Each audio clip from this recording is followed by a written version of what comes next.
Today we're going to talk about inner peace. We're constantly distracted by these guys. We never allow ourselves to get bored. When we don't give ourselves quiet space and quiet time to process, we start accumulating internal noise. I was just reading about these darkness retreats. You guys heard of these? Where people pay sometimes thousands of dollars to go into a cave with no lights, nothing, pitch black for a few days or even a week. For some people, that's probably the scariest thing that you can think of doing, not doing anything other than being with yourself. When we do that, and we don't allow ourselves to get distracted by getting up and going to the fridge and getting a snack or checking our social media feeds, even fidgeting or listening to music can serve as a distraction from the things we really need to deal with.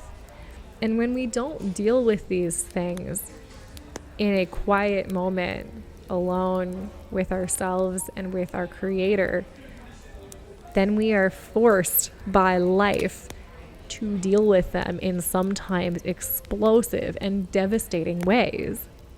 Anything that's buried in us must surface, but it's our choice if we let it surface in our quiet time alone with God, or if we choose to let it surface with some kind of disaster. God uses even the most negative seeming things in our lives, illnesses, financial problems, the death of a loved one, to uproot and dig out the negative things that are buried inside of us. All things work together for good. It's not just this cutesy, trite saying.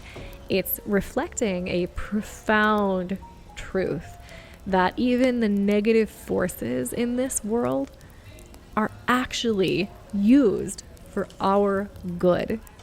Everything is designed to draw out impurities from us, aka sins.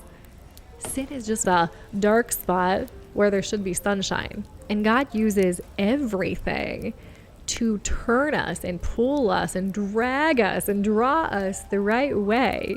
We tend to think of the negative forces in this world as against us. And from one perspective, they are. But in a more zoomed out perspective, those negative forces are actually what God uses to further our growth and our refinement and draw us even closer in relationship with Him. In the book of Job, Satan, the prime negative force, comes before God and he says, I want to come against this guy. Will you let me? He's only serving you because you are benefiting him. And God says, yes, sure, throw it at him. Because he knew that the negativity that Satan was going to bring on Job was actually going to draw out negativity in Job. And God allows this because he's going to flip the evil on its head. The longer we stay in victim mode, just like Job did, the longer we suffer. But the moment we realize that this stuff that we hate, that seems really bad and horrible, and how could it possibly be used for good? The moment we realize that God allowed it and we step into creator mode instead of victim mode and start saying, you allowed this for a reason, God.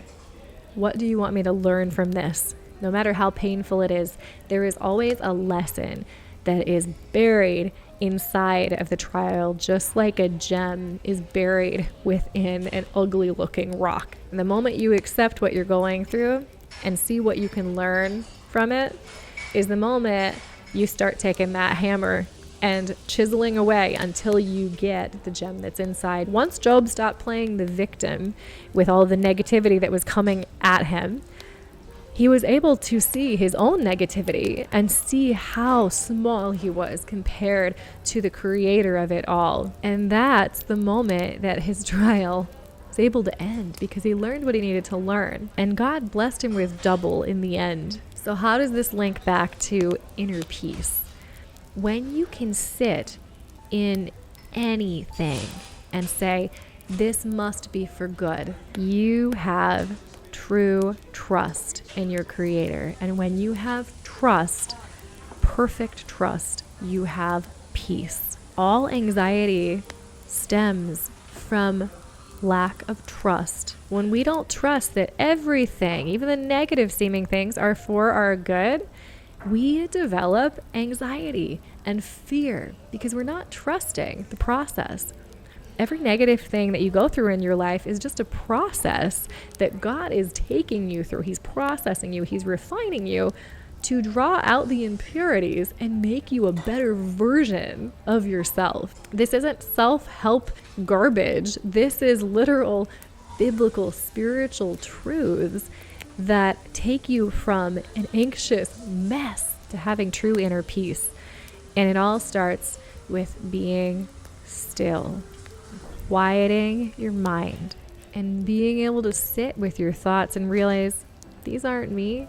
They're just thoughts. And I can choose to keep them or let them go. We have a meditation on our other channel that helps you step out of the anxious wreck version of yourself and step into your true identity in Christ and become more peaceful.